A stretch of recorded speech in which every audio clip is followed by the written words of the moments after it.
Good afternoon, or good evening, or even good morning, wherever you are. I am Suzanne Stewart-Steinberg, director of the Pembroke Center, and it is an enormous honor to kick off this event in celebration of my long old friend, Judith Surkis's new book. She will be speaking for about 40 minutes. After that, our panelists will offer their reflections and questions, to which Judith will then reply, opening up thereafter a more informal discussion. Our four panelists are Nadje Alali, Robert Family Professor of International Relations, Professor of Anthropology and Middle East Studies, and also Director of Middle East Studies at Brown University. Jennifer Johnson, Associate Professor of History at Brown University. Emily Owens, David and Michelle Ebersman, Assistant Professor of History, also at Brown University. And finally, Joan Wallach Scott, Professor Emerita at the School of Social Science in the Institute of Advanced Studies, along with founding director of the Pembroke Center. Judith Surkis is a professor of history at Rutgers University. She earned her PhD from Cornell University in 2001. Her first book, Sexing the Citizen, Masculinity and Morality in France, 1870 to 1920, was published by Cornell University Press in 2006. Judith has a long-standing connection to Brown. She earned her AB in 1992. She was the Nancy L. Buck Postdoctoral Fellow at the Pembroke Center in 2003-2004, and currently she serves as a member of the Pembroke Center Advisory Council. Today, we are here to learn about and also celebrate Judith's new book with the title Sex, Law, and Sovereignty in French Algeria, 1830 to 1930. The book has won the 2020 book prize from the Middle East Women's Studies Association. And for that, we congratulate her. And Judith, the floor is yours. Oh, well, thank you so much, Suzanne, and for all the reasons that you mentioned. This really does feel like a kind of homecoming for me and for this project. And I'm really sorry that we can't all be in person, but I'm really glad that so many people are able to join us from afar. So I really have many people to thank, and I know our time is short, but I just want to say a few words. Thank you to you, Suzanne, and to Nadje, to Diane and Donna for organizing the event, to Joan as founding director of the center and for being a mentor and interlocutor since really the day I arrived at Brown. Former director Elizabeth Weed, who shaped my time at the Pembroke, and my fellow fellows from that year, Tim Buse and Dijla Kokajolu, to whose memory I would like to dedicate this talk. For those of you who know Dijla's brilliant work on law and gender in Turkey, you'll see how she inspired me and how her spirit lives on in it. It's really rewarding to be able to share this work with members of the Associates Council, with whom I've had the pleasure of working with over the past few years, and especially to Nancy Buck, whose fellowship I had, as Suzanne mentioned. And last but certainly not least, thank you to my colleagues and fellow panelists, Joan and Nadje, and Emily and Jennifer, for reading and engaging with me. It really is an honor and a privilege to share this virtual critical feminist space with all of you. So I'm going to go ahead and share my screen. So in his 2014 novel, Submission, the controversial French writer Michel Houellebecq worried over France's impending future as an Islamic state. This book was also preoccupied with sex. Welbeck was, as some of you may know, mocked on Charlie Hebdo's last cover before the January 2015 terrorist attack on the magazine's headquarters. In its wake, the novel topped the bestseller list in France. It imagined, with the election of a Muslim Brotherhood president, that polygamy would become legal in France. Over the course of the novel, French men convert to Islam in order to take up young and submissive wives. In order to access Muslim men's sexual rights, the narrator converts to Islam at the novel's conclusion. For Welbeck, polygamy represents France's dangerous seduction by Islamicization. This fantasy of France's sexualized Islamicization does not just animate contemporary literature. Its affective force has found its most recent resonance in a newly proposed law, now under discussion in the French National Assembly to reinforce Republican principles. Designed to combat what it euphemistically refers to as separatist ideology, the law clearly targets both foreign and French Muslims and effectively conflates and confuses the two. According to its preamble, the bill enhances France's juridical arsenal in the face of a supposed legal impotence, faced with those who abuse national cohesion. As the martial and implicitly masculine language suggests, it elaborates legal weapons with which to secure French national sovereignty and public order against this insidious threat. Nestled amongst the measures designed to reinforce this policing and surveillance of associations, philanthropies, children's schooling, press freedom, and the exercise of religion are several focused on the, quote, dignity of the person, which is to say, questions of gender and sex. They target foreigners found to be living in a state of polygamy by threatening them with the refusal of residency permits and deportation.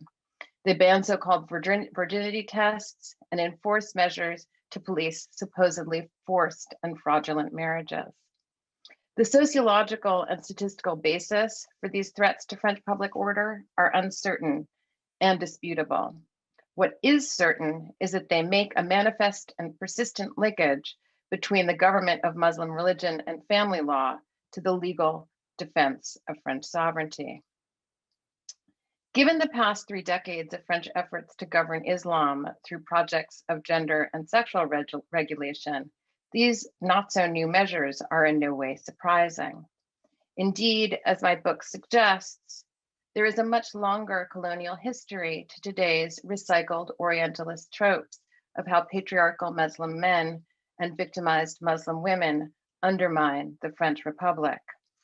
Emmanuel Macron has vaguely promised a reckoning with France's colonial past, and historian Benjamin Stalha has in a just recent report proposed reconciling conflicting French and Algerian colonial memory.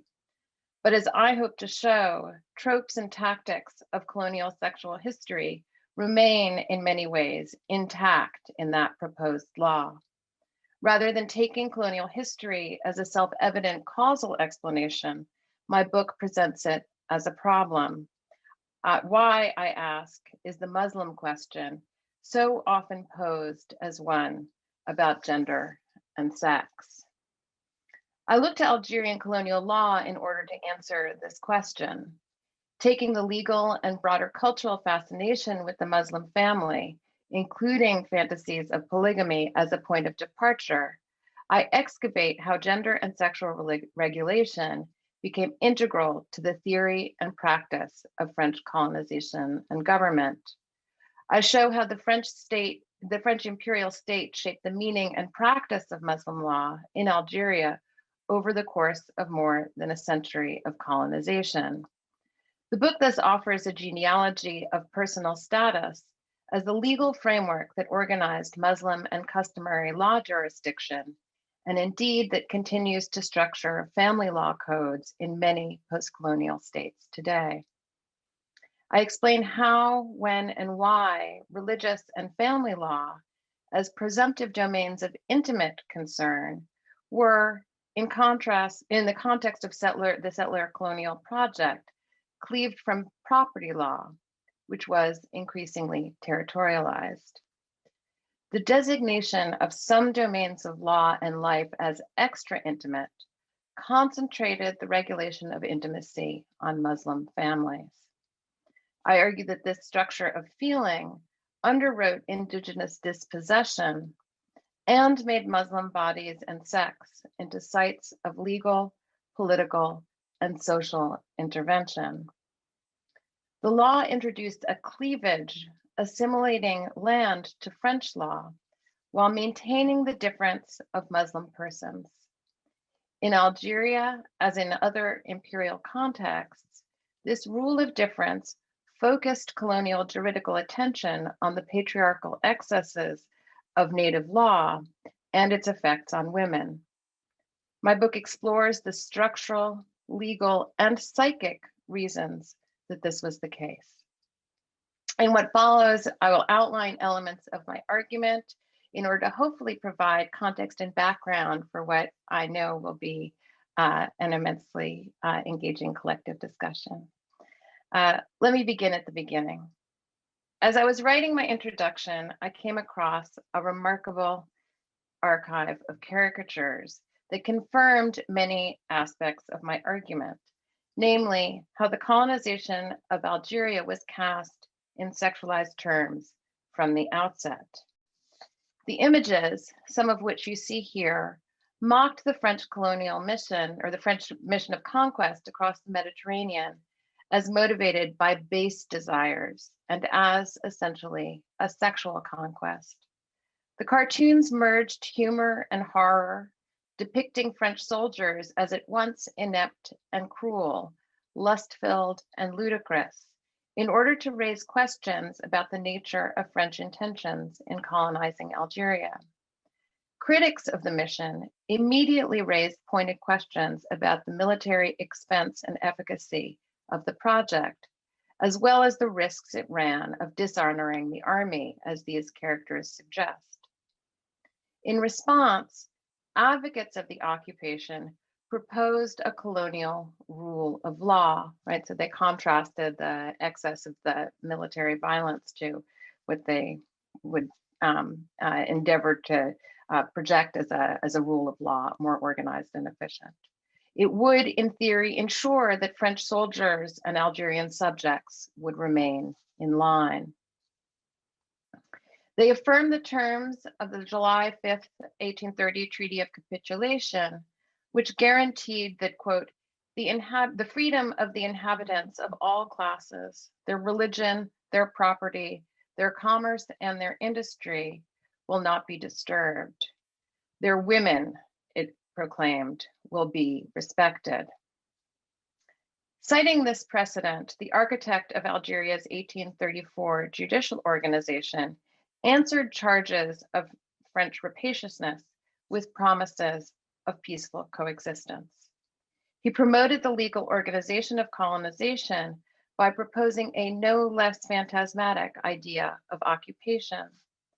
The environs of Algiers, he claimed before Parliament, offer the singular spectacle of the French set up next to Arab families, European dwellings facing Muslim houses, in whose interior can be found the secret interior life and cloistered women, without there being any fear, any anxiety about this proximity, which our opponents declare to be impossible.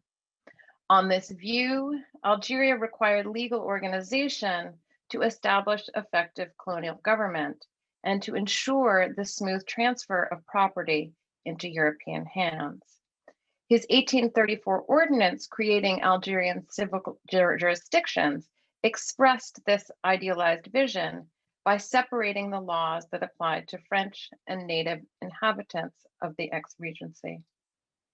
In justifying its violent imposition of rule, and here I would note that the terms of the Treaty of Capitulation were repeatedly violated from the outset, right? So there was a disingenuousness that was written into these claims from the outset. In justifying its violent imposition of rule, France claimed to protect and preserve Muslim law, a fantasy that can be seen to underwrite Eugène Delacroix's famous painting of the same year of Algerian women in their apartment. Then, as today, sexual fantasies inspired more than artwork. They also prompted the writing and practice of law. Long after the conquest, Algeria's legal colonization remained beholden to this image of a hidden interior life and cloistered women. French promises to preserve local gender order worked in tandem with a concerted campaign to strip Algerians of their land, which was also made subject to new legal classification. Over the course of a century, the law applied to desirable real estate, categorized as real property, or le statut réel, was increasingly assimilated to a supposedly universal French civil law, while personal status associated with family law and masculine privilege became a repository of Muslim legal difference. In the Algerian case, as in other colonial contexts, architects of the new juridical order claimed to be preserving elements of Ottoman judicial organization. In doing so, they sought to guarantee an effective and efficient legal order in the newly conquered territory. Within the framework of the 1834 judicial organization, Muslim law became French law. While subordinated to French sovereignty, colonial officials relied on local justices, qadis, and muftis to administer it. French jurists and administrators thus continually grappled with uncertainties about the extent and limits of their own authority over Algerian people and property. Other scholars have detailed the institutional and juridical aspects of this history, and I'm deeply indebted to their work. I explain how and why women's legal status condensed contests over law and sovereignty in the colony. Assuming a Janus-based approach, colonial officials at once upheld and criticized local law, especially its treatment of women. In their accounts, legal sexual privileges, including polygamy, repudiation, and child marriage, epitomized Algerian men's difference from French men. This French fixation on Algerian men's sexual privileges became a staple of colonial legal and political argument, especially after an 1865 law, or Senatus Consult, a law adopted by the Senate under the Second Empire, mandated that Muslim men had to renounce their civil law their civil law status in order to become full-fledged citizens. This rhetoric and policy created a rule of difference in the name of maintaining male citizens' sexual equality before the law. Meanwhile, civilian settlers from metropolitan France who began to arrive in the 1840s demanded a greater legal assimilation of Algeria so that they could more easily buy Muslim land. Focused on promoting civilian colonization, settlers were not particularly interested in Muslim law beyond its impact on the status of land. Keen to gain access to Muslim property, they lobbied strenuously to make Algeria's legal regime conform to the civil code. The assimilation that settlers sought, in other words, focused on land law, not marriage. The land reforms that they helped enact nonetheless had a profound impact on Muslim families. Not least, they created the French colonial domain of Muslim personal status law. Land reform made marriage and family law a distinct domain of cultural or civilizational difference. Settler projects relied on this separation between a nominally religious and sexual personal status law on the one hand, and real property law on the other.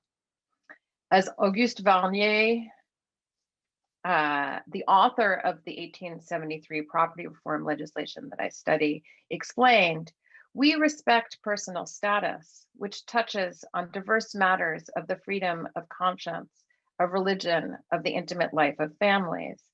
But because it touches on real estate interests, it is our duty to restrain real property law in order to submit it to French law, to the fundamental principles of our public law, which is in place where our national flag flies.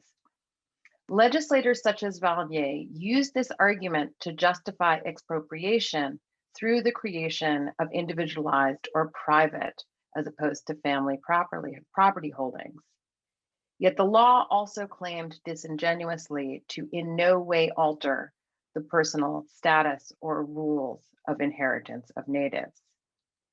In fact, the 1873 law dismantled collective and familial property holdings while claiming to preserve a truncated Muslim family law.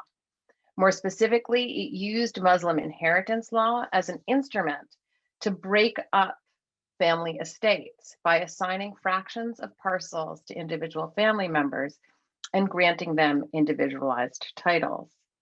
Individuals now had the option to sell parcels to European settlers.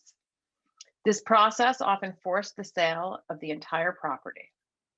In his report, Vallier made clear how the law encouraged individuals to break with their families, claiming that it would benefit entrepreneurial subjects. The law's true beneficiaries were European settlers who took ownership of 1,750,000 hectares, which is to say 4,322,500 acres of Algerian land between 1877 and 1920. Guides for government officials charged with implementing the law gave instructions on how to map families 6 generations down and include all possible living heirs. As part of its strategy of dispossession, the 1873 reform law effectively reified the Muslim family, and this is a crucial part of my argument. The Vallier law is one very powerful illustration of how family law became an instrument of colonial domination and government. And it figured in a broader, indeed global legal transformation that apparently cleaved marriage law from market law. Colonial legal policy was central to this global process. While divided into distinct jurisdictions, economic and familial questions remained, in fact, profoundly connected. Defined as a separate domain, Muslim personal status law, meanwhile, became a proxy for uncodified religious and sexual differences. In the book, I dedicate chapters to the genealogies of these cliché differences, including polygamy, forced marriage, and then I also discuss mixed marriage, and further debates about accession to political rights. So these cliché differences become the basis on which native exclusion and exceptional legal treatment was based. Material interest does not alone explain how such sexualized conceptions of Muslim legal difference endured. I argue, and this is one of the principal contentions of the book, that they were also imbued with powerful affective investments. They determined who would be subject to what kind of law by giving form and feeling to definitions of Frenchness, as well as its idealized gender and family norms. The fact that colonial jurists and politicians used sex to establish Algerians' legal difference does not fully explain those arguments' efficacy.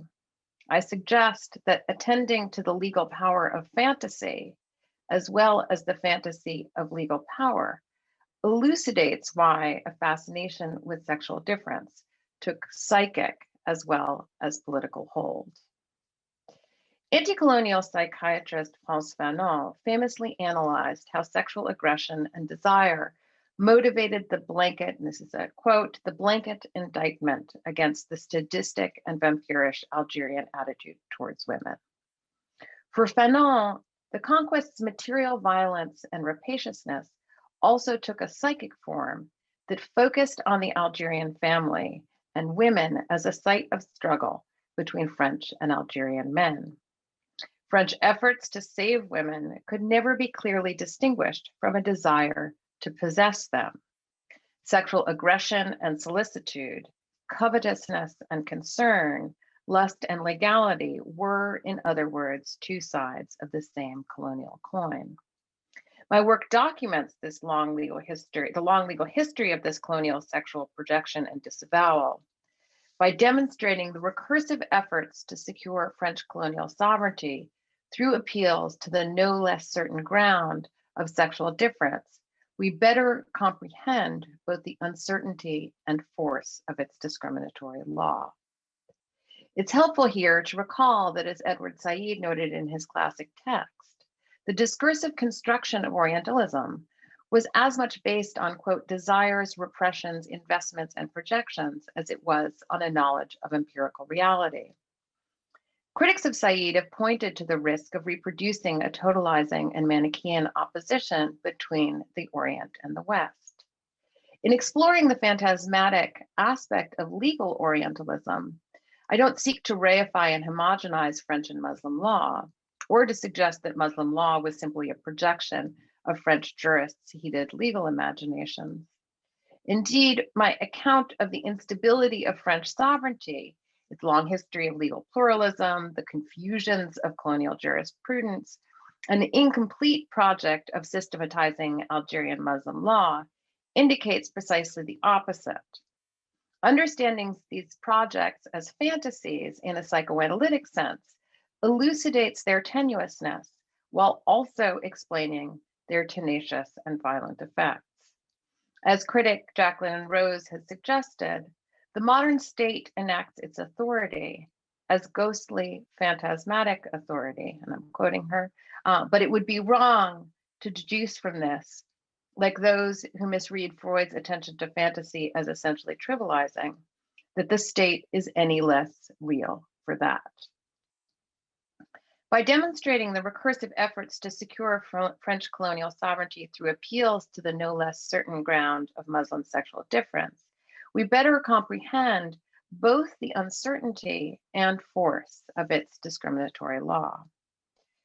Feminist scholars and historians have found the analytic framework of fantasy to be productive precisely because it accounts for how structures of power, even when precarious, produce real effects.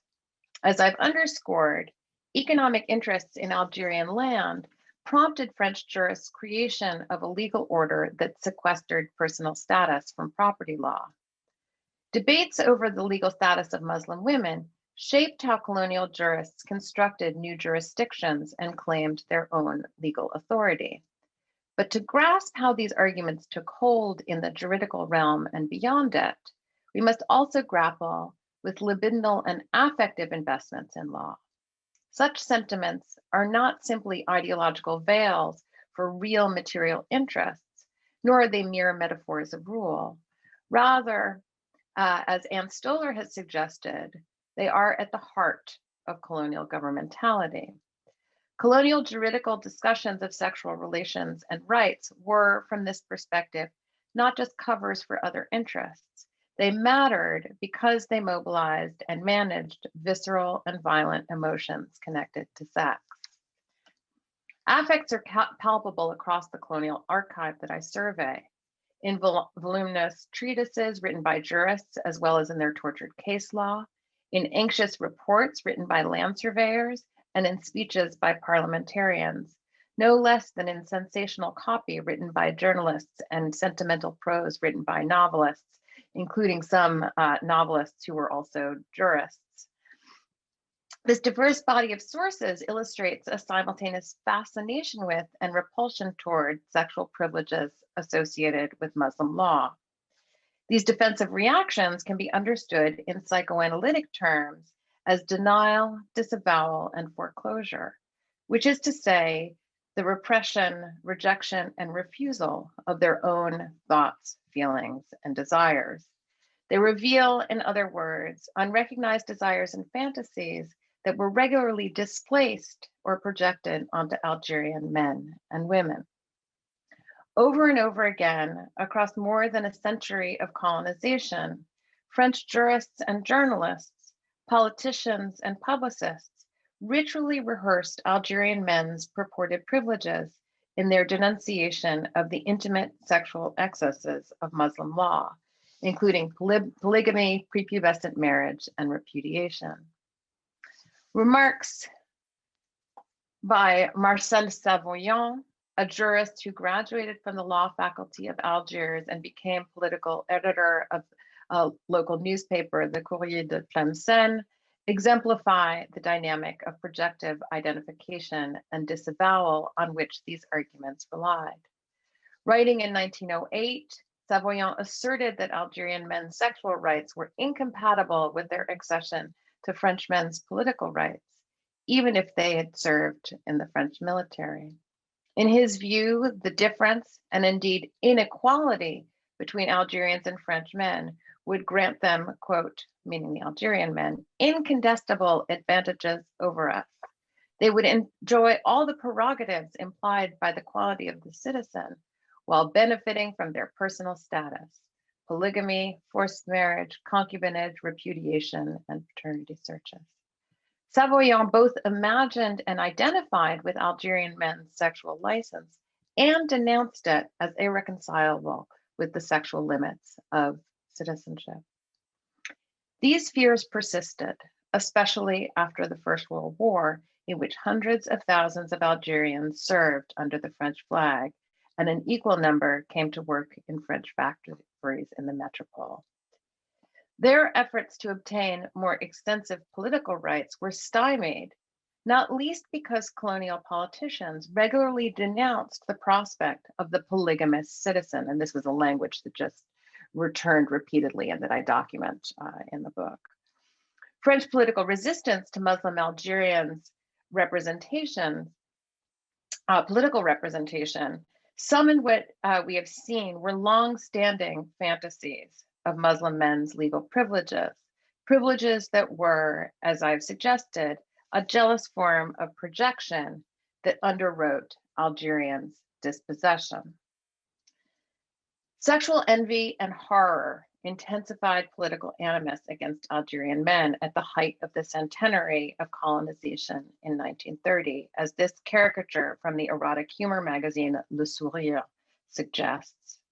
In 1928, the colonial administrator Octave Dupont attacked proposals in favor of extending Algerian men's political rights by rehearsing arguments against their purported privileges. Alongside familiar condemnations of patriarchal cruelty, Dupont revealed the jealous resentment of Muslim pleasure that aroused these accusations. According to his complaint, quote, Muslims take the right to marry European women, but it is not reciprocal because under no pretext can their girls be given over to Christians. Comparing this attitude to that of, quote, prehistoric men, he decried how the tribe, quote, jealously guards the excess of its feminine element, wanting to keep it exclusively for itself. And so for those of you who are familiar with Freud's totem and taboo, this is literally the scene of the primitive father. Dupont depicted Muslim Algerians as a primitive horde who kept a surplus of women and sexual pleasures for themselves, hence denying equal enjoyment to French men. Obscuring a century of colonial violence and dispossession, the statement performed a phantasmatic reversal in which Algerians appeared as privileged victors, while Frenchmen seemed to be at a loss. This attitude can be understood in the paradoxical parlance of Jacques Lacan as extimate. It displays a jealous fascination with another's excessive sexual pleasure, that in fact reveals deep-seated, albeit disavowed, desires within the self. For Jacques Miller, such extimate jealousy animates racist fantasies, including resentment, in Miller's words, of our Islamic neighbor, that is founded on what imagines about the other's jouissance. Colonial jurists' litany of charges against men's sexual privileges in Muslim law betray this very dynamic. They represented a reservoir of potential sexual pleasures legally denied to French citizens by the strictures of the secular civil code. As an uncanny element, in French law, Muslim personal status both secured the purportedly superior coherence of French law and risked to undo it at the same time. The French colonial production and projection of Muslim law here appears as a forgotten and indeed repressed part of the history of French law that continues, I would suggest, to resonate to this day. In tracing this genealogy, I shed light on the nexus between secularism, religion, and gender inequality in the past and present. As in other imperial contexts, claims about Algerian men's exorbitant sexual rights particularized and stigmatized Muslim religion and law. They also obscured the patriarchal strictures of the French Civil Code, which, unlike Muslim law, did not recognize married women's property.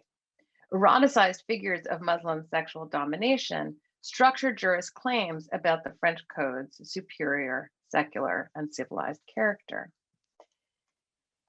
After the First World War, so-called young Algerians endeavored to critique these projections and denegations in order to argue in favor of extending political rights to Algerians. They underscored that Muslim law was in fact French law and had been since 1834. What is more, they emphasized how French public and private law, including the Civil Code, treated women as second-class citizens and subordinated married women to their husbands. Muslim law, meanwhile, they pointed out, granted women legal personhood and recognized married women's property. Colonial jurists rarely mentioned this salient legal difference. As one prominent young Algerian politician pictured here, who was trained in both French civil and Muslim law, explained, "No legislation in Europe yet grants this right to women, despite all appearances of liberalism that animate these laws. French women, like their sisters, are struck under any property regime with a capitis diminutio and are, for all their acts, dependent on their husbands. Neither their grace, nor their charm, nor the lively intelligence that is their gift has helped them to obtain, like Muslims, civil equality in order to obtain the political equality about which they dream." As Taleb Abdeslam made clear, Muslim law granted women property rights denied them by the Civil Code. More strikingly still, he asserted that French women had more in common with Algerian Muslim men than they realized. They shared a legal incapacity that was an extension of their personal status. Few contemporary French feminists pursued this connection. Rather than drawing parallels between their own subordinated status and that of Algerian men, many suffragists insisted on French women's legal and civilizational superiority. As I detail in my epilogue, many French feminists strenuously objected to projects to extend voting rights to Algerian men. Joan Alaquier, speaking to the General Estates of Feminism held in connection with the 1931 Colonial Exposition, urged her fellow suffragists to reject Algerian men's efforts at political inclusion. She stated, "At this moment, Muslim natives are asking for the vote. They are asking for the same votes as French citizens. We should respond. We cannot give the right to vote to people who rape young girls, to people who have contempt for women, who make them into martyrs." Suffragists used these arguments to explain why French women were more deserving of full voting rights than Algerian men. And in their view, granting new French subjects, and this is another quote, who, quote, "barely achieved our level of civilization, the right to vote would constitute a humiliation." In subscribing to a form of what political theorist Sarah Ferris has described as femo-nationalism, they endorse the supremacy of French civilization. Seeking the embrace of French law and sovereignty, they reproduce the sexual logic of racial prestige that had historically structured Algerian colonial law. They aim to take advantage of this privilege rather than denounce its gendered presumptions. I thus end my book on a cautionary note, one that, in the context of current efforts to shore up the French juridical arsenal against Islamic separatism by deporting supposed polygamists and outlawing headscarves on school trips, should once again give us pause. In the colonial context, the legal conception of dignity was closely associated with racialized and corporealized conceptions of prestige and hierarchy, gendered norms and assumptions about sexual violence and vulnerability. The language of today's laws on the quote, respect for Republican principles locates the defense of personal dignity within the framework of women's and human rights. But as in the colonial past, the visceral and vociferous defense of sexually vulnerable and victimized women actually underwrites harsh regulatory and police measures against Muslim French. Intersectional analysis, which is to say, an examination of the mutual constitution of race, religion, gender, sex, and economic power, is an essential tool for understanding this history.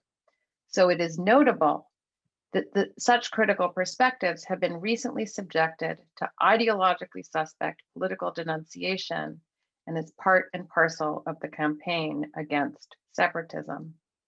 As in the colonial past, that is at once rehearsed and repressed in contemporary discussions of the threat posed by Islamism to the Republic. It is worth interrogating whose interests and desires these discourses and policies ultimately serve. My own work in detailing how gender, religious, racial, and economic inequalities were mutually constituted and repeatedly redeployed in the context of colonial law, I open onto a different and decolonial perspective for intersectional feminist theory, practice, and history in the future. Thank you so much. Thank you, Judith. And we will now move on to the panelists to respond to this extraordinarily interesting, intervention. So Nadje, I'll call on you. So it was really wonderful to hear you talk about the book. I mean, I've read it obviously. So today I'm on the panel, not only in my capacity as a director of the Center for Middle East Studies at Brown, but maybe more so as chair of the book award committee of AMUS. AMUS, that is the Association for Middle East Women's Studies.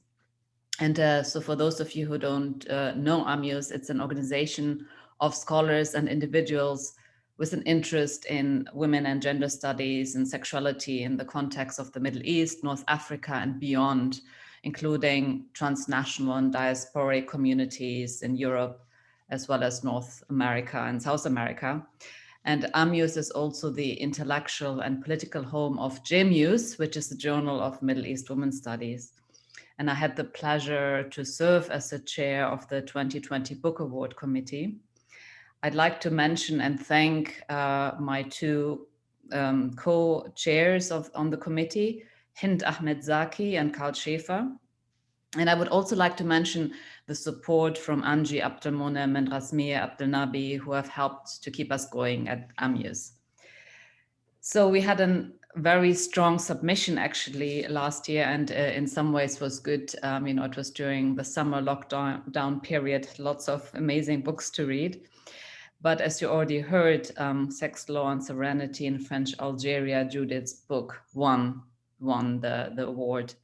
And we all agreed in the committee that the book tells a very compelling and engaging story. I mean, it was a good read, that's not so obvious maybe, for not everyone might be interested in terms of, law, but it is a very compelling read. It's very engaging. At the same time, the book makes a nuanced and sophisticated argument about the centrality of law in the context of Algeria's colonization by France. We really enjoyed reading the book, aside from being taken by its academic contribution.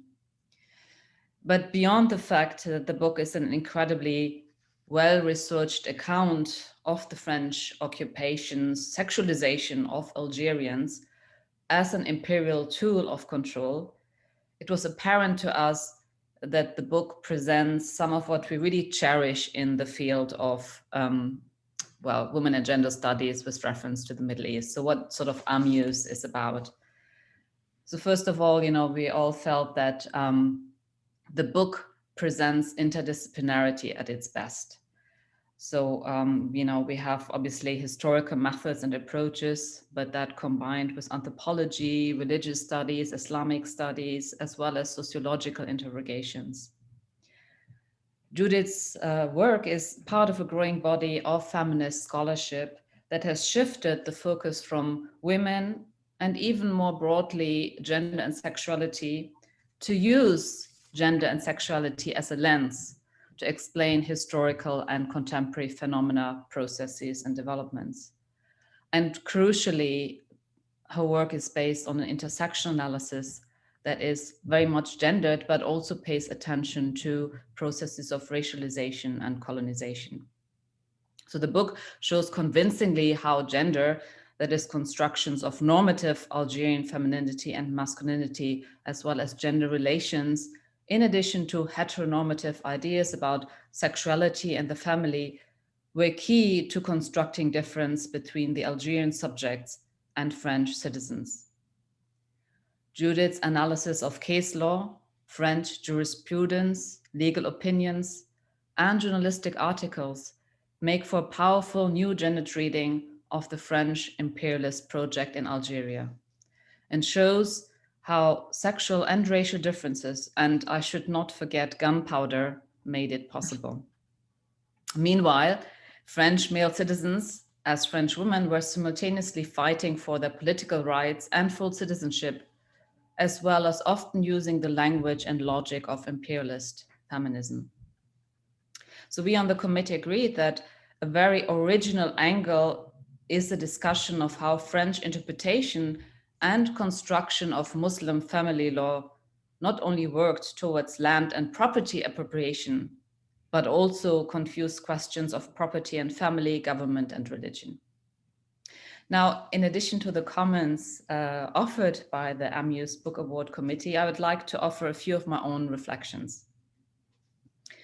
Now, in my view, Middle East women and gender studies for a long time has been grappling with the tensions between victim narratives and stories of agency.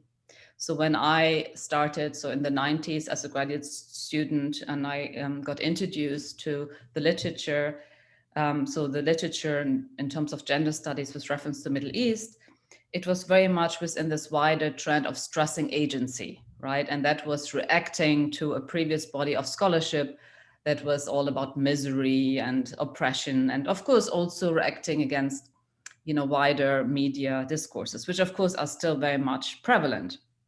But what happened in the context of that literature was there was often a kind of glorification or romanticization of agency and resistance. And so, many of us have been kind of conscious of that problem. And what I really like about Judith's book is that she doesn't fall into this trap, but she actually provides a very nuanced account and makes a case for the power of law as a tool of racial governmentality in the context of French colonialism. But she shows at the same time how Algerians, both women and men, attempted to resist the power of the law as a tool of imperial control. So we have both, right? Now, secondly, I appreciate that while the book is dealing clearly with the historical question, and we're looking here at the time frame is colonized Algeria between 1830 and 1930, the significance of the book goes far beyond this time frame. So anyone following the political and public discourses and policies in France is aware of the extreme forms of Islamophobia and racism. Now, within that, the Orientalist narrative of the victimized Muslim woman still looms large. And the Muslim question in France is still very much a question about gender and sex, whether it's with respect to debates about veiling, the niqab or so-called burqa, virginity tests, but also in terms of prevailing notions of hypersexualized masculinity and, of course, criminalized masculinities. So ideas about gender, sexuality, and the Muslim law have not only been at the heart of the French settler colonial project, but are also central to wider Islamophobic, xenophobic, anti-immigration discourses in Europe and also North America. Finally, I'd like to point out that the focus on law, particularly family law, or what is being called the personal status code, إخوال الشخصية in Arabic, that is the set of laws that is governing marriage, divorce, child custody, and inheritance, which derives from historically and cross-culturally specific interpretations of Islamic law contingent on the specific political economies and wider gender regimes in a given context. These have not only been instrumentalized by colonial forces to enhance their political and economic aims, and of course the British did their bit as well, but I should say they have also been used by indigenous political actors themselves. And I've been following that in the context of Iraq, for example.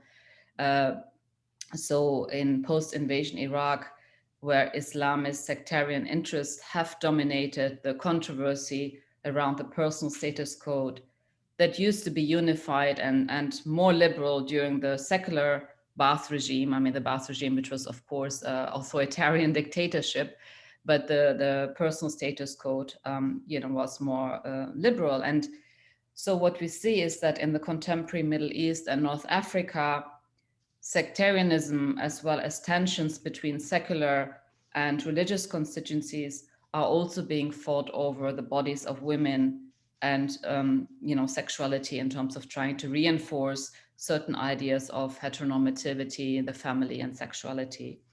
So I guess where I'd like to stop here is to say that even beyond colonialism, questions of citizenship, the polity, and the vision for the nation are gendered and sexualized questions. Thank you. Thank you. So thank you, Nadje. Jennifer, you're up next. Okay, great. Well, thanks for that presentation, and I'm excited to discuss this work with you, Judith. I think your book really beautifully untangles how a colonial conception of Algerian Muslim law became part of French law. I saw that as sort of at the heart of the study, and you beautifully argue that the French promises to preserve land, gender, order worked in tandem with a concerted campaign to strip Algerians of their land, all the while obscuring the patriarchal structure of French civil law. And you therefore also go on to argue that this colonial legal genealogy elucidates how the Muslim question became a sexual question and why it remains one still today. And the bookends, I think, of your talk and of the book, how you open and close, and the comments by Nadje just now explore how persistent this question of the Muslim question is. It not only was at the heart of the colonial conquest and colonial domination, but really resides in contemporary debates in ways that sort of jump off the page every day in France. And I thought you did a really nice job of explaining that also in the talk for people who maybe are not following French politics very closely, but it's really hard to ignore. I saw the book as making 4 contributions that I was going to highlight, and then I have a couple of questions for you. The first is that you merged 2 historiographies, and this is sort of buried in a chapter, but I actually think it's one of the main contributions of the analysis that you're doing. And you're exploring how the historiography of Algerian Muslim legal personhood merges with Algerian Muslim property discussions. And these are 2, as you point out, sort of distinct and unique historiographies that when you put them together seem so obvious almost, but it's not done. And so I think it unveils and sort of reveals a whole new way of understanding French colonialism, especially in 19th century Algeria. The second contribution I think this book makes is that it dramatically revises the periodization. And this study from 1830 to 1930, which is a large scope of time when anyone considers trying to analyze 100 years, that also is not done in our field very frequently. It's either you're looking at the military period, you're looking at the civilian period, you're working on the interwar period, you're working on decolonization, but or you try to do a whole magisterial study from 1830 to 1962. But the way that you're sort of slicing the time period, I think, is a very interesting and compelling one, and prompts scholars to think about other ways of organizing their studies that sort of press against the more conventional periodization. The third contribution I found this book to make was that it really shows in granular detail how unstable French colonial power was and remained throughout the entire colonial period. And it certainly exceeds 1930. I mean, colonial power just continues to be destabilized. And to look at the anxiety that that provokes and the legal gymnastics that that engenders, I think is a really powerful way of understanding colonialism sort of at its best and at its worst, to really show the ways in which the French officials, the French jurists, the French journalists, the French women are so taken with this anxiety, and how do they manifest it? They enact all of these laws that, as you describe in the book, as adding disorder to disorder. And you presented that genealogical tree in your presentation, and there's one in the book that was so illustrative of this. The amount of parsing that the officials were trying to do just sort of boggles the mind, but that this was the sort of consistent work that they were doing. And then it's sort of a extension or related to one of the points that Nadje just made about the legal forum shopping that Algerians were able to successfully do. So they were neither victims nor agents in every single case, but they were able to strategically marshal some of these gaps and opportunities to their own benefit. And I think that you really demonstrate that quite powerfully. So the questions I have for you are coming from a sort of wide range of perspectives. One is about the word rape. And it doesn't come up very often in the text, but one example that I was drawn to was on page 140, where you actually use the word rape and say that the French, and I was curious if it was in the French documents very often.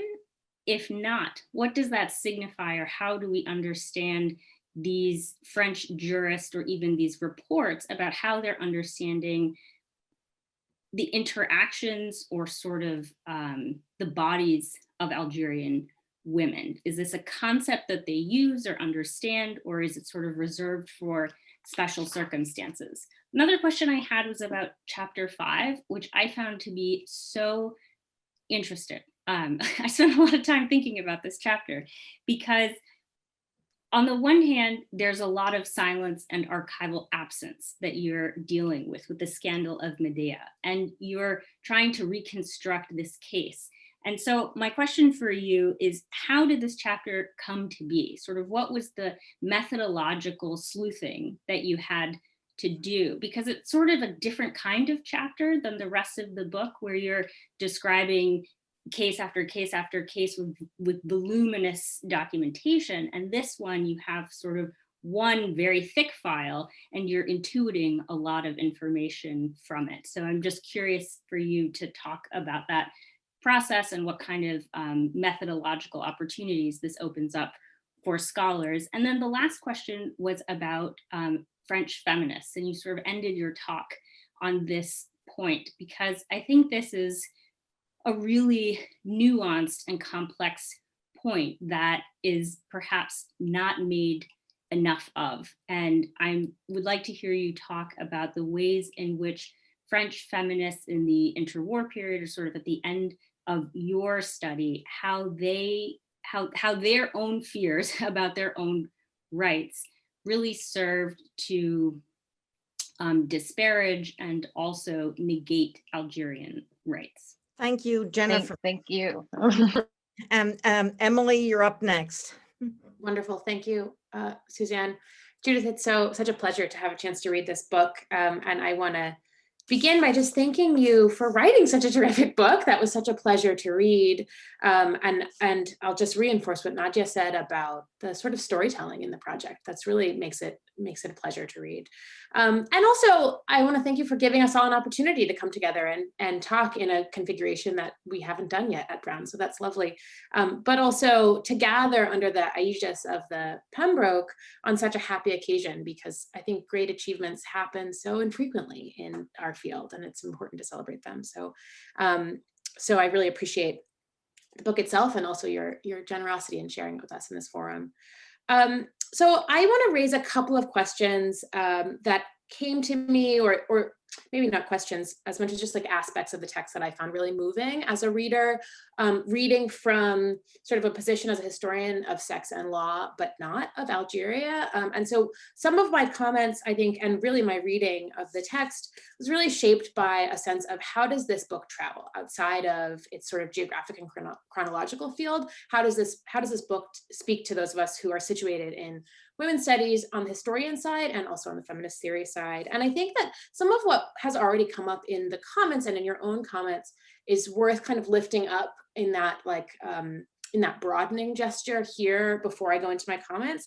One thing I think is that this book seems to speak to the contemporary moment in a really profound way, in that you offer example after example of the ways that colonists sort of produce what I think people in Black studies now are often calling white grievance, through a kind of like revision of acts of white violence, right? So the production of the kind of aggrieved white subject, endangered white subject in the context of their own actions of violence. And so I think in that way, this book has like really extraordinary utility for various conversations that are happening far afield from Middle East studies at the moment, and perhaps also in Middle East studies. And then I also think that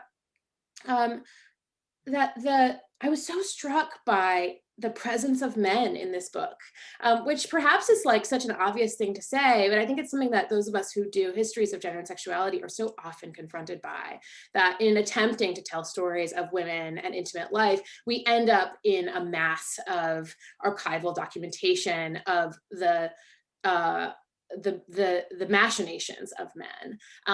And so women in some ways operate here, although you do tell some women's stories with a lot of agility and grace, I think women are also here very much as symbols, right? Symbols within the kind of symbolic and legal order of the colonists. And so I think this is a really wonderful example of the durability of women as kind of symbols or pawns of fights between men in the history of the Atlantic world. And as your epilogue kind of points to in your comments here about the same, about French feminists, suffragists, suggests that women also operate as sort of symbolic pawns for fights among women. And I think that's really interesting as an invitation for sort of thinking about these intersections of race and gender and nation, et cetera. So anyway, so those are sort of two big glosses, but I wanted to talk about three other things that jumped out at me. So as a historian of sex and law, I was moved by your deft parsing of the many, many ways that these two categories, sex and law, one seemingly intimate, personal, private, domestic, and one seemingly public, demanding, disciplinary, world-shaping, find themselves interwoven in the work of colonial governance. And indeed, I think this is exemplary of the work of gender and sexuality history, because I think it does what our field is known to do, which is to demonstrate the ways that aspects of life that are deemed private are very much part of that which becomes public, and vice versa. But I think as a scholar of sex and law in US history, in the US 19th century, I found myself delighted by the way that this work sets itself up to travel beyond its origin story, beyond its field. Your chronological narrative arc provides the contextual setting for readers like me who know little to nothing about colonial Algeria, with sort of providing a sense of place and time, of texture. You really provide a sense of the chaos that ensued for colonizers who scrambled to establish sovereignty in land that was never theirs, and for indigenous actors who strategized to find what you call the, quote, loopholes within that colonial patchwork. So I found myself transported by your storytelling, which I think amplifies kind of goes out of your way to amplify the idiosyncrasies, the blunders, the disagreements among colonial actors as they struggled to make their fantasies of colonial order real on the ground. This is then a study of nascent improvisational and unstable processes of colonial sovereignty in the 19th and 20th centuries, one that I found familiar despite the ocean that separates this context from the one that I spend most of my time in. I couldn't help but look for resonances that spread across the 19th century Atlantic. And of course, there are many, but there are some that are so granular and that I was so kind of delighted to find in the text, like the moment when you bring to life the diplomatic machinations of the engineer of the Louisiana Purchase, the territory, which in my field was also under contested sovereignty during this entire period that you write about, which is where my work takes shape. I found your detailed investigations of the Civil Code incredibly useful to US historians who are parsing through the kind of after effects of life under the Civil Code in the Louisiana Territory. And I think that your attention at every stage to the ways that colonial lawmakers' attention to intimate life was a critical site for expressing and producing power was a useful tool for thinking in comparative context. And I think, of course, your work, I think, translates formations of dispossession into sort of a liberal good through legal and political languages, I think is really, really useful in this context and in colonial contexts writ large. And the ways that sort of wielding fantasies of sexual alterity to justify colonial, or in my case, slaveholding violence, again, I think has this incredible capacity to travel.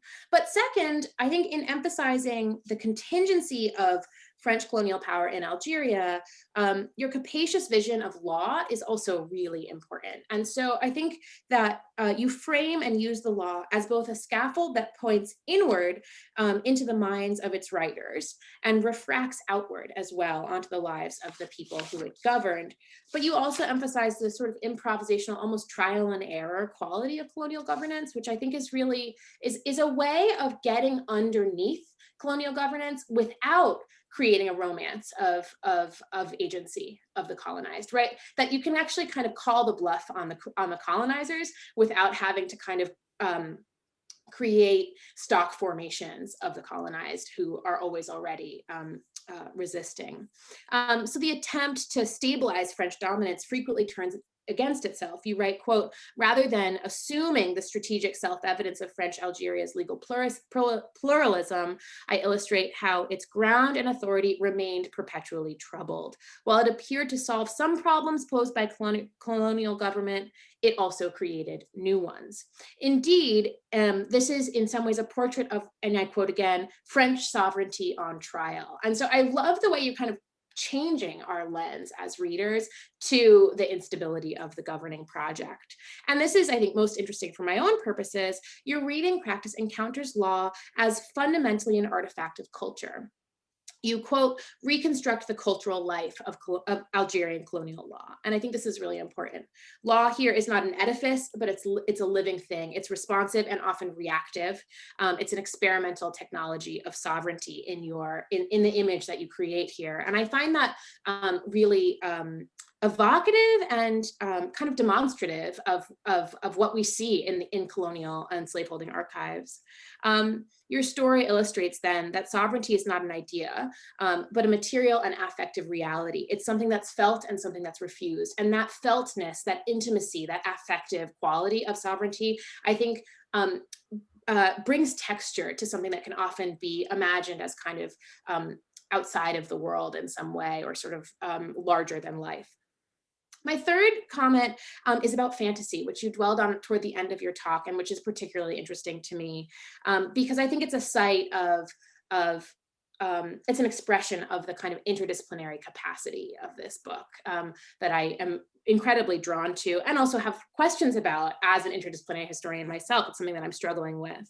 You elaborate in detail on the colonial fantasies that did not just underwrite, but in many ways invented a kind of category of Muslim law and a category of the Muslim family on French terms. And the ways that the law itself was an enactment of colonial delusion, in which you write jurists, administrators, and politicians regularly issued judgments and policies as if they knew Muslim law. I love that moment, as if they knew, right? This kind of, again, destabilizing their power. But you also demonstrate how fantasies were mobilized to devastating effect. The separation of, or creation of separation within family law and property law or real estate law, the performance of protecting Algerian private life as critical technologies to the legalization of French land stealing. You demonstrate that French imaginings of Algerian alterity were cast as simultaneously protecting a kind of patriarchal right in the home, and as good for the state to sort of create docile, willing, grateful subjects, and exclusive, right? Continuing to reify French citizenship as exclusive of native Algerians. So I loved especially your discussion of this kind of revisionist history that the French colonists are constantly embarking on in order to shore up their fantastical work. I think the words of fantasy are so that you lift up from your archive are often so dense with this affective meaning, and I think this is where fantasy is not just useful as a kind of frame, but kind of necessary. We need a container for holding the affective density of colonialism.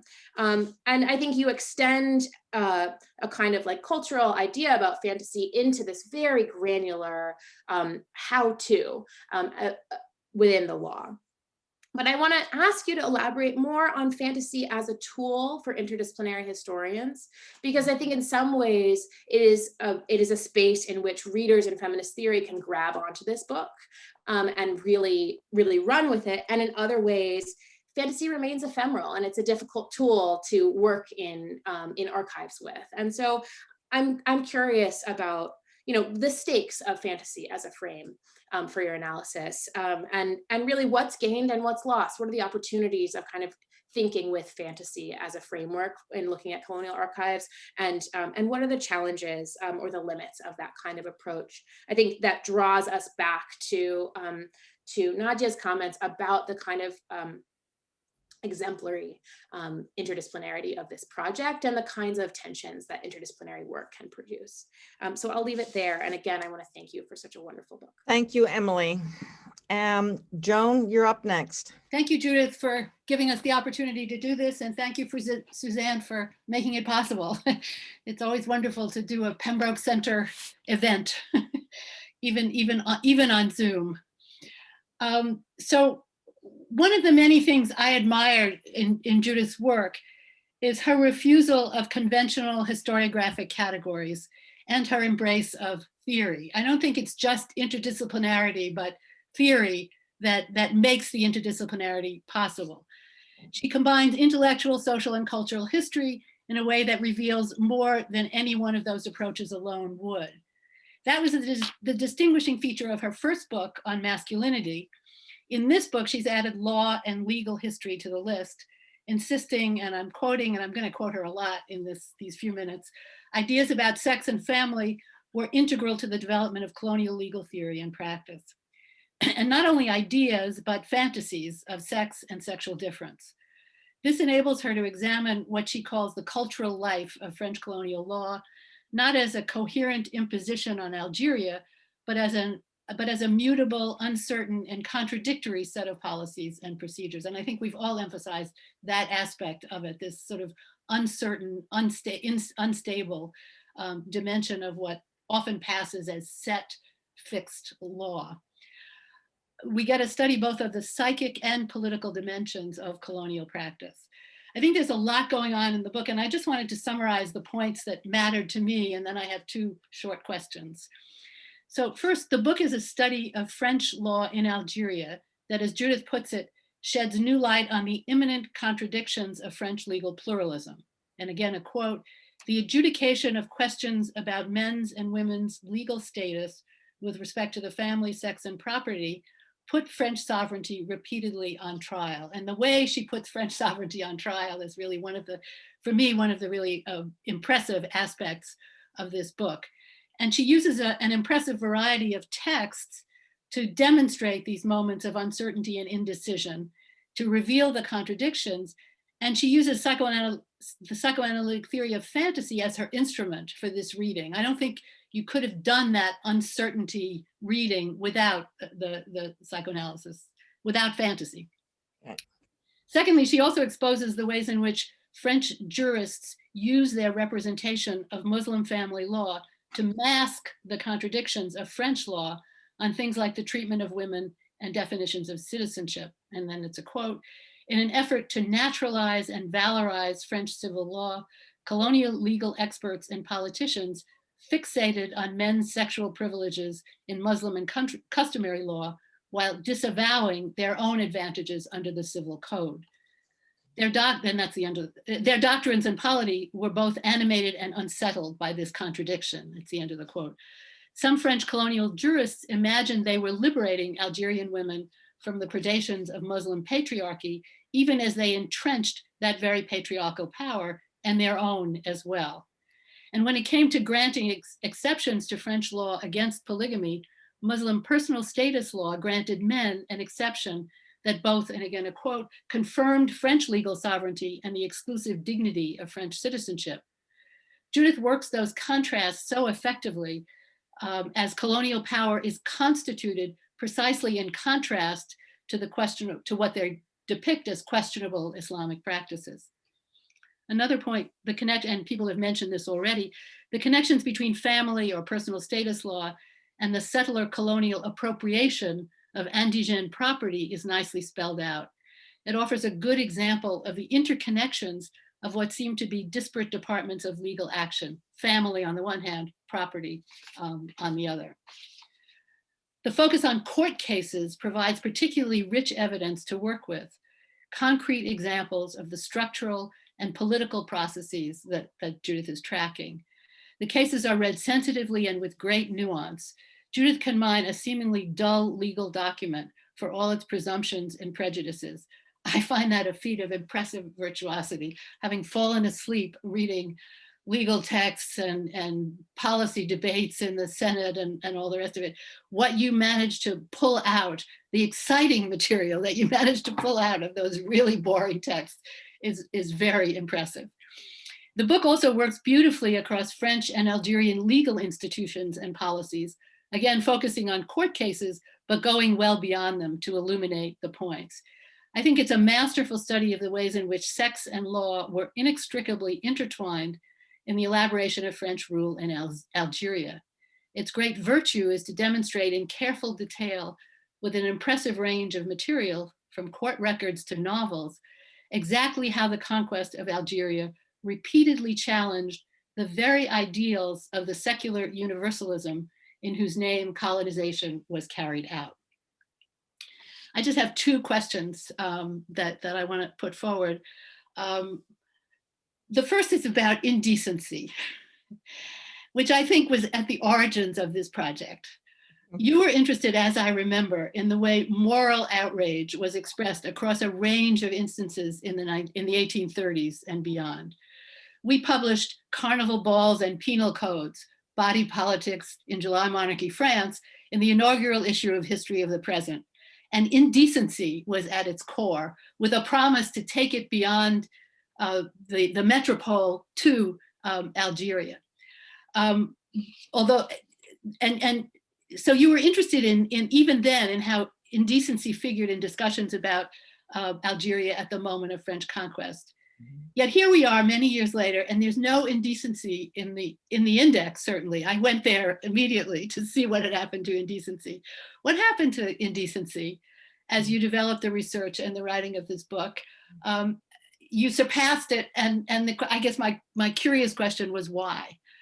The second question is about chapter 8, where you beautifully read a novel by that French colonial magistrate, Fernand Duchesne. How did you find the novel, and what were there different reading practices you had to draw on to read it, as compared with the way you approach the law cases and the policy debates, which take up the rest of the book? Or was there no difference at all? Do you just read the same way across these different genres of documentation that you were using? So again, thank you for this wonderful book, and I look forward to the conversation. Well, many questions. Right. I'm not right. gonna add mine, so. Oh, okay. So maybe just give me a sense of how you want to work things. I mean, there's a lot on the There's a table. lot And there. Okay, so you have all the time you want to answer, and then even give space for your interlocutors to answer back immediately.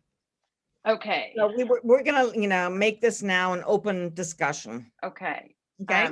Wonderful. First, I just want to say thank you once again to all of you. And I mean, you've given me so much to think more about and to sort of reflect on my own process in writing this book, and as I begin to continue to work on sort of related material and questions closer now to our present. So I think that perhaps a good way actually into trying to speak to a lot of these questions is to proceed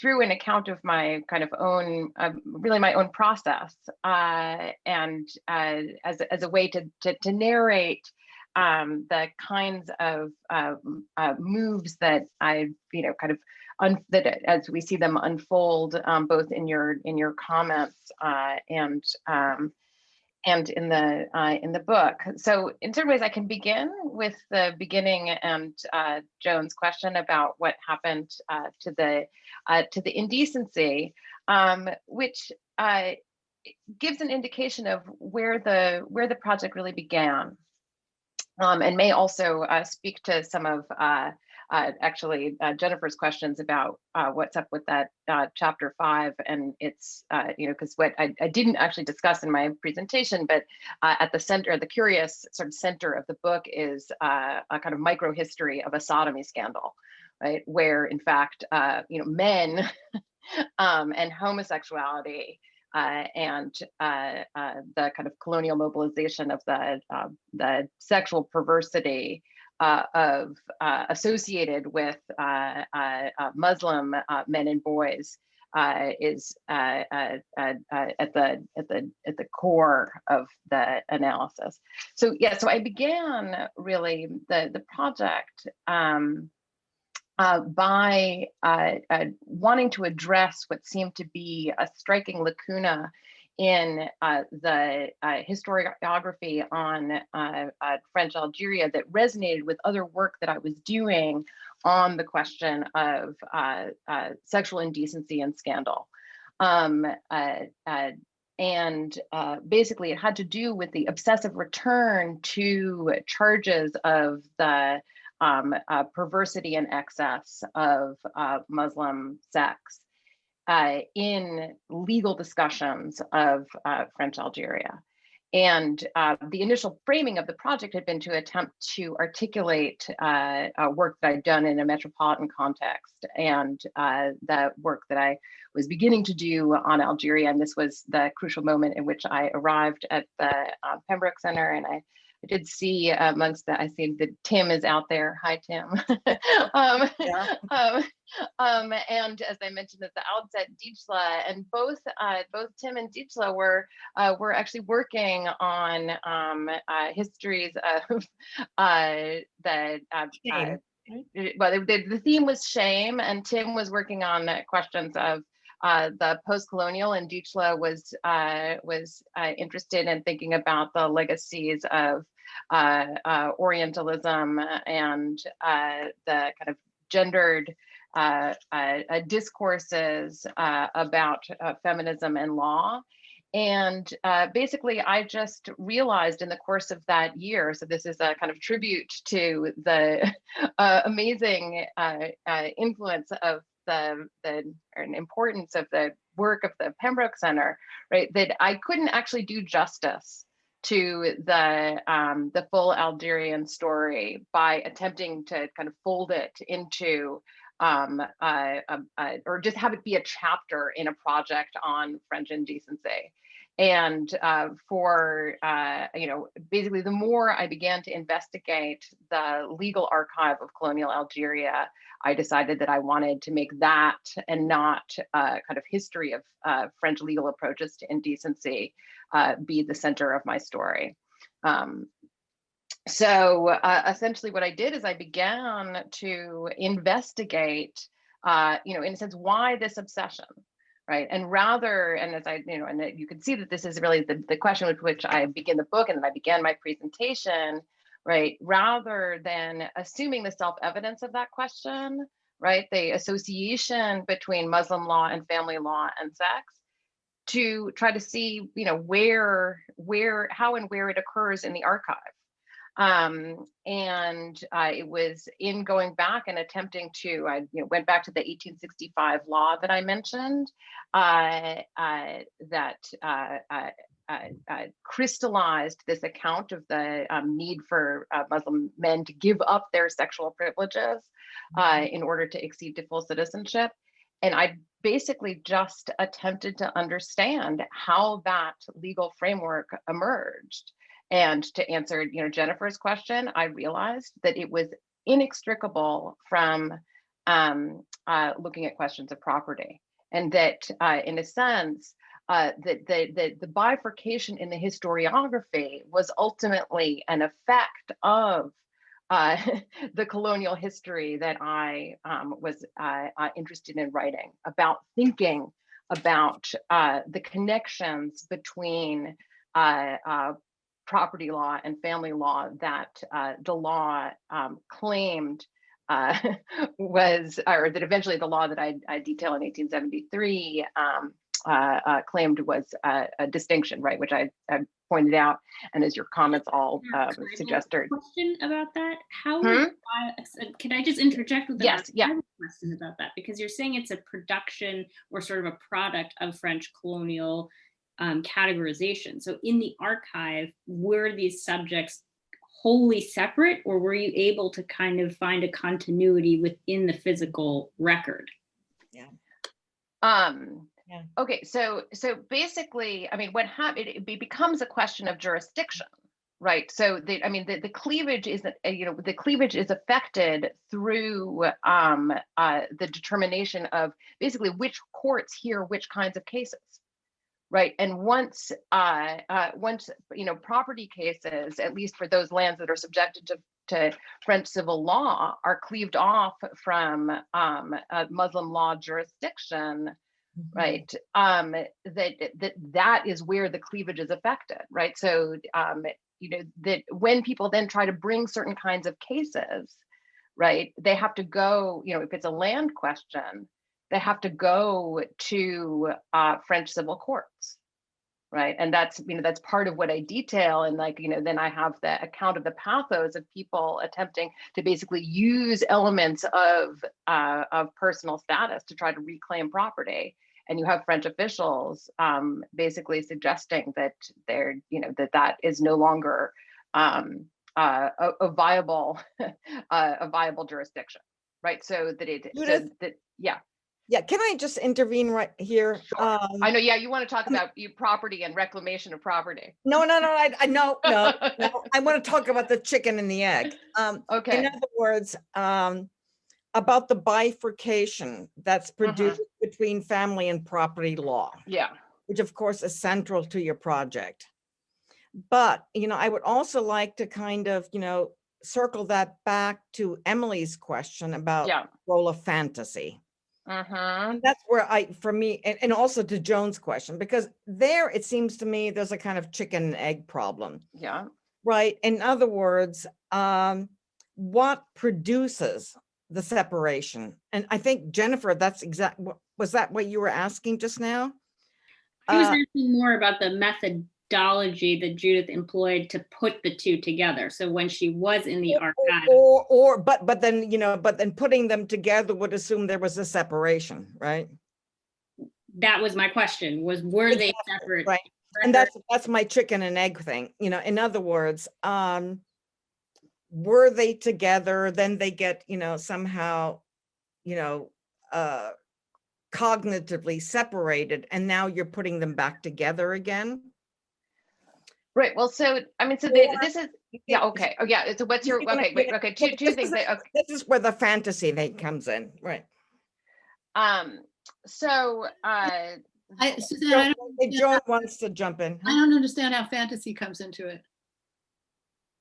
I think the fantasy thing comes into it when one, you know, condenses two things into one, or, you know, as a condensation, or even separates them out as a displacement. Okay, so let me try to clarify here. So what is like legally the case is after 1873, at least for those properties that are targeted for what is called the Frenchification of the property titles, like that is a separation of jurisdiction, right? So part of the point here is that in, you know, there is no such thing as Muslim family law, right, that is separated from property law until the French introduced this as a, that some matters are treated in one jurisdiction and other matters are supposed to be treated in another. Right. My other argument is that, of course, this is a false distinction, which is something that the French colonial officials themselves are forced to reckon with, right? Which is what produces the disorder upon disorder, right? Because they actually rely upon a definition of the family. And in fact, the structure of Muslim inheritance law to implement their property law, right? And then there's all of this confusion because they realize they need to understand what is the family, right? So this is an example of the contradictions, the inevitable, the further problems that are introduced by every attempt to fix one issue with legal technology, right? So this gets back to the issue that many people put on the table, and I'm really grateful for all of your elegant explications and elaborations of what I was trying to lay out about, these officials are constantly trying to introduce fixes that may solve one problem, namely how to affect the transfer of desirable Muslim land into the hands of civilian settlers. But they create a huge mess, right?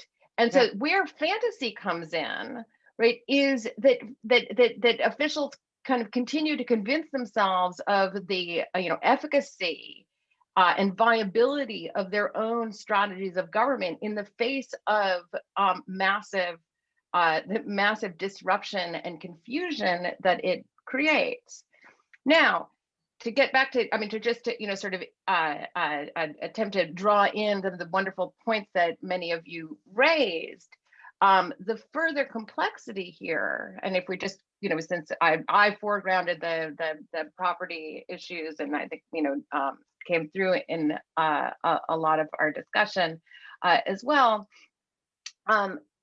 at no point in highlighting this instability and the incoherence that emerges out of the discourses of the officials themselves, do I want to deny, and indeed I seek to document, the extraordinary violence affected by what is at the same time a massively inefficient and in many ways incoherent project, right? And this is why, to then speak to some of the questions that Nadje so helpfully flagged at the beginning, right, about the kind of victimization or agency, why I kind of write in, both these heartfelt and really pathos-filled letters written by women attempting to claim their property, right? Which colonial officials brush off as inconsequential, right? At the same time as they, to go back then to Jennifer's question about rape, will present some cases which are clearly family feuds about like who someone's child should marry as like cases of quasi sexual violence or rape.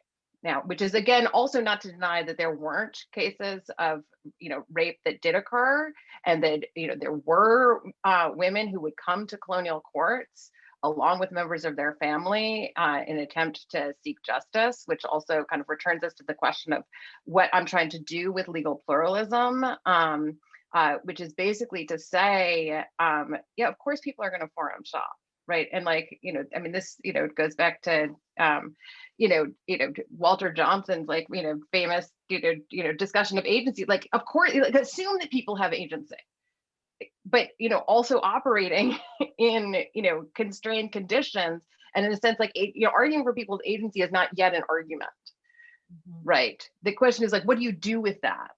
And so, of course, I'm documenting how women are like, active, on all sides of legal struggles. But how then do we understand the way in which their action gets positioned within a complicated regime that is invested at once in material dispossession, and I would argue like psychic dispossession. I don't know if that, I don't know if it, I can, continue to go. I guess I was going to talk about, where chapter 5 fits in. I think I can connect chapter 5 again to Jennifer's question about rape. So several things about rape. First of all, in French law, I mean, one of the reasons why it was such a tricky category is in French law, marital rape did not exist, right? In France, as in most places in the Western world, right? I mean, marital rape is like, only recently been recognized as something that could be criminalized in France. And like, for those of you who have been following the French news, there's like a massive discussion about the, legal age of consent happening today. I mean, and we could talk about incest. I mean, the discussions of like, Muslim sexual violence in relationship to, French sexual violence. Like this was a question at the time, and it's a question today. So one of the things that was interesting to me in, so for those of you who haven't yet read the book, chapter 4 focuses on basically forced marriage, child marriage, and marital rape.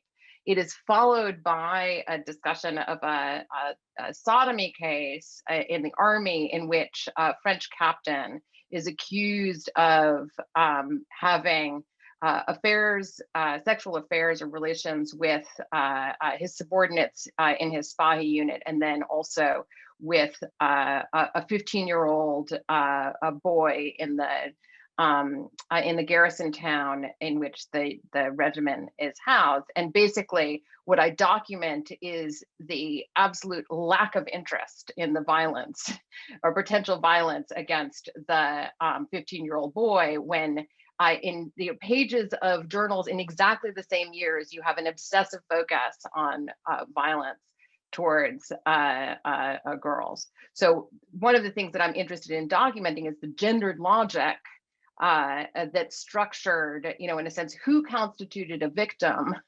and whose victimization basically became a site of significant affective and legal investment versus those cases which did not solicit outrage, right? And then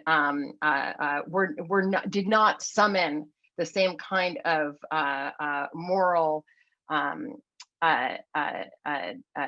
outrage against the accused. So I mean, and so there as well, we see just to go back to the point about different structures of kind of avowal and denegation, and I guess I would say here to speak to Emily's question about fantasy. First of all, I think I treat fantasy as an analytic, but then I would say in individual chapters, I'm actually exploring different fantasies, right, and different fantasies of law, and as a kind of broad methodological point, here I would say that and I really do in a sense try to follow my archive in certain ways, right? I mean, these are it's about a strategy of reading and attempting to look for phantasmatic elements in places where we might not expect to see them. To go back to Joan's point about trying to make texts that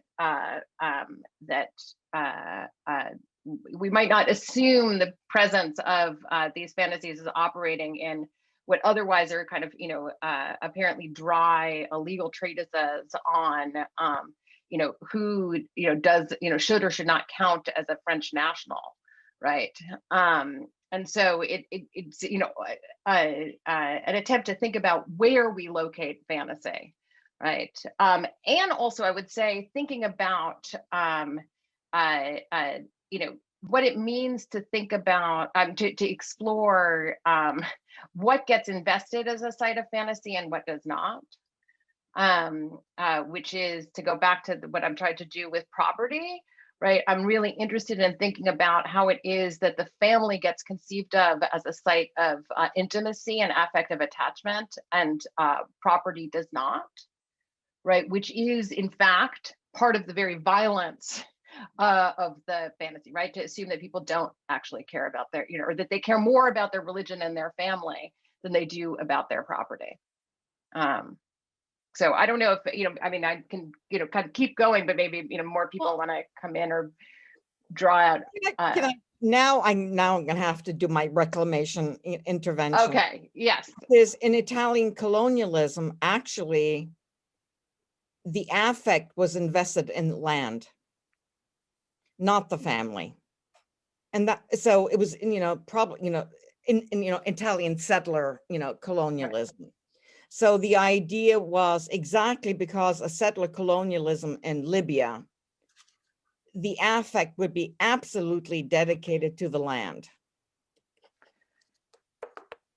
So there I would say that this would be precisely the kind of optic that I'm attempting to open, right? So yes, I mean, I'm incredibly interested in drawing parallels between structures, right? And here in terms of some of Emily's kind of transatlantic interests, like in fact I had learned and much of the conceptualization of the project was in dialogue with American historians of American law, and Janet Halley's work in particular. So I'm interested in thinking about parallel processes, but also it's intended as an occasion to not just kind of replicate suggest that this model is replicated in the same way in other places, but in a sense to then think, okay, well, what would it mean to think about fantasies of land, right? And the kind how and where do we see the production of those affective investments, and then also how do we think about the relationship between the material and the psychic and the sexual, right? And to not imagine that the psychic and the sexual is in some way, just the ideological cover for some kind of baser interest, but they actually can't be understood, right? And I should, obviously I include questions of race here as well. Like it's actually part and parcel, of thinking about who deserves what kind of possession, and under according to what legal regime, right? So those, I would say those are the some of the methodological points that I would hope that people can take away, even if they're not interested in simply, replicating or looking for the reproduction of this model in other sites. Mm-hmm. Yeah, But Can I ask a question? Oh, So, sorry. yeah, I think Maybe Joan hit wants some. to speak. Okay. we're Joan? all so excited.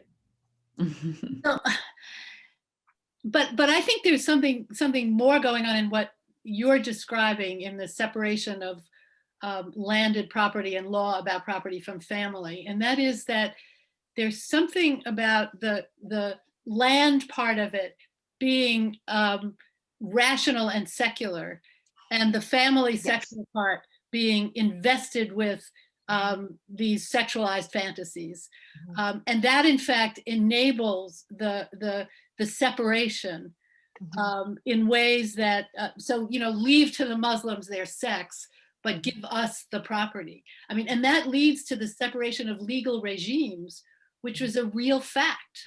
Right. mean, That's right. Yes. confused and messed up as they are. I mean, it's true that you're saying that there are always problems that they have to face in regulating the relationship between the two. But the fact is, you get two bodies of legal authority or legal regime that are constituted as separate and that people have to appeal to separately. And so anyway, that's that. I mean, I think that the fantasy in your case is less about land than it is about the assignment of the sexual, the religious, the irrational to personal status law. Or the possibility that rapaciousness belongs to both categories, right? There's a fantasy of of raping the land, raping whatever. I don't think the French think of themselves as rapacious about the land. I think this is a matter of the imposition of civilization on an uncivilized people. The management of property, the assignment of individual ownership, that wonderful map that you gave us of all the the generations of ownership and all of the rest. I mean, well, and also, and this is crucial, and where there's, I think it's, extremely interesting to think about the kind of long tail of this discourse today, right? I mean, essentially, what the architects of the land law say is that they are going to produce, kind of good economic subjects, right? So that part of what we actually see is a logic of economic governmentality, right, in which essentially Varnier has an idea of a homo economicus that is going to break from his extended family, create a nuclear family, right? And so this is where there's also like deep resonance with for example, the treatment of Native American land in the United States, right, where you have a similar tactic of parcelization, right, which is an attempt to take apart not just land, but family, and structures of law through the argument of the economic rationality, and underwritten or justified, that like, well, we're actually protecting and preserving what is really important to those Muslims, which is to say their religion and family, which then produces the very category with which they can, for more than a century be beaten, right, as symptomatic of their backwardness, right, and separatism, which is precisely what like continues to resonate to this day. Sorry to be all. Sorry, Nadje, wants to Yes, talk. but I think Emily was before me. Emily, did you want to go ahead first? No? No, you were Yes. first, Nadje. And Okay, okay. So yeah, I'm much of more recent post-colonial feminist scholarship looks at complicities of local elites. And I'm just wondering whether you had evidence of, there must have been constituents who were actually benefiting, of course, from, the French, legal rulings, and especially in terms of property. And so, Algerians are not only gendered, but they also come, of course, in different classes and political affiliations. And I was wondering if you can speak a little bit about this tension between complicity, benefiting, and then resistance. So absolutely, and I'll just stick with the land example, Part of clearly what happens, right, is that, especially, powerful families and men in powerful families are able to marshal resources, including legal resources and social resources, to making claims to their right to property title that effectively dispossess women. Right. And, I attempt to document some of that. But this is where we actually see how, the disingenuousness of French claims to be, doing work to, to liberate or promote women, because it is one of the effects of their approach to, land law and land policy, that existing hierarchies and structures are actually reinforced, and protections, especially for women's property that are written into Muslim law, are actively eroded by the mechanisms introduced by the adoption of the French law. So I don't know. That's one specific example. Where I think we see that really, really concretely, right? And this is part of the drama of these women writing, in desperation to colonial officials, saying, I was cheated out of my land title by my uncle. Yeah. Yes. Emily? So I'll jump in, although it may take us back a little bit and that may not be useful. So we can just move on if need be. But I think I'm still thinking about fantasy and the precision with which you are using fantasy. I think that I'm struck because fantasy is such a mobile and like endlessly available tool for historians who want to talk about violent power. And I think that you're not actually using it in an imprecise way. And so I want to hear more from you about, about the ways that fantasy gets articulated through these different, as a descriptor sort of for these different kinds of colonial modes: fantasy, legal fantasy, fantasy about what the law is and what it can do, fantasy about sovereignty and what a colonial governance is and how it can be enacted, fantasies about sexual practices and habits in homes, right? There's all these kind of like descriptive ways, but you're also using Lacanian psychoanalysis. And I'm wondering about what that tool does that is more precise than a kind of descriptor, which I think we see in histories of sexuality a lot. And I think that I ask that question because I see it working as one maybe answer to a problem in histories of colonial violence, which is that there's what you do here, which is you're able to present this kind of colonial regime as like reactive, chaotic, kind of bumbling, reinforcing itself, but like hustling, anxious.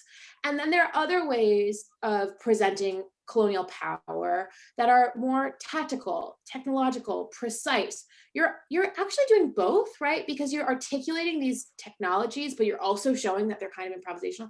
And I sort of feel like maybe fantasy is the thing that allows you to do that, as opposed to ideology, for example, which suggests a kind of coherence that's not present here. So I'm just a little stuck on that, because I do think that fantasy is incredibly useful here and in general as a tool for thinking through violent power, particularly eroticized violent power, but in excess of erotics. And I just wonder if that's true for you here, or if there's something else going on that says like the theory is actually really essential here.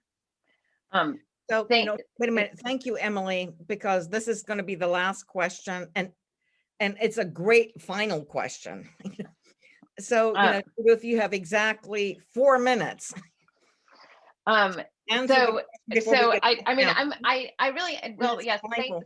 It's your final.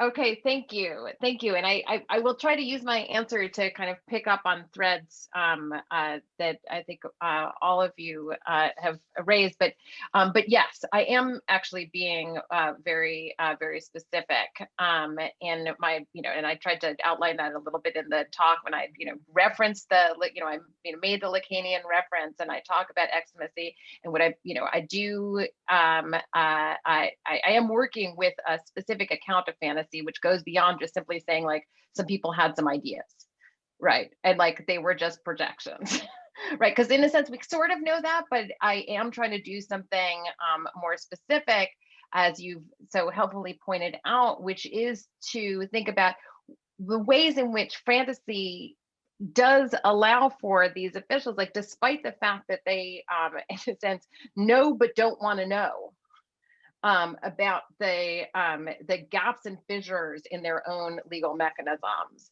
right? So this is the functioning of the as if, right? And this is the structure, right? I mean, if we go back to the Lacanian and Freudian framework, this is like the denial of the castration, the gap in their law, right? The gap in their power that is omnipresent and that is constantly producing, efforts to create the fixes.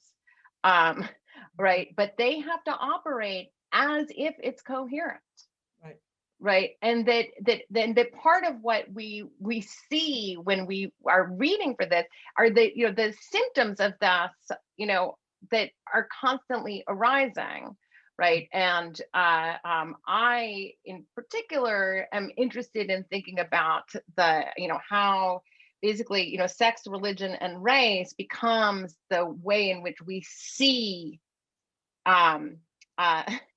see that those that's where we kind of see those symptoms, and we understand how and why those become key nodes of governmentality, of colonial governmentality, right? The focus on and this again, Emily, to go back to what you said, not least because I think it is so resonant in our moment, right? I mean, like their grievance, right? Like French colonial grievance, white grievance, which, again, if we think about, bumbling and tactical, I mean, this may, sound like a, regime that we have, just, been suffering under for some years, right? How do we understand those two things coming together, right? Well, fantasy and the work of fantasy as at once avowing and disavowing that desire for power and lack of an ability to completely assert it is how we can critique it and think for towards alternative understandings and modalities of law. So I don't know if that. So there is a kind of French specificity to this, right, which is part of why I think the kind of a French fantasy of legal coherence and homogeneity, for which the Algerian project was always a constant problem, and one that I would suggest is not yet over.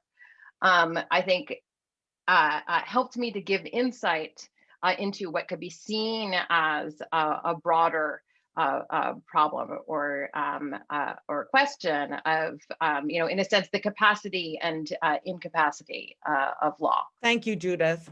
And, we are really at the end of our time, and I thank you and all our panelists for, staging such an incredibly interesting, conversation on questions that will remain with us for many years. And so thank you all. Well, my thanks really to all of you for reading and engaging me in such a generous and sensitive discussion.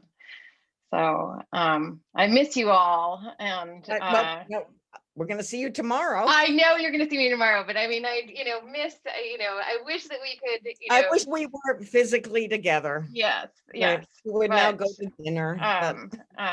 All right, everybody, But thank you. and stay safe. All right. Bye. Bye everyone. bye. Bye. Bye. Bye.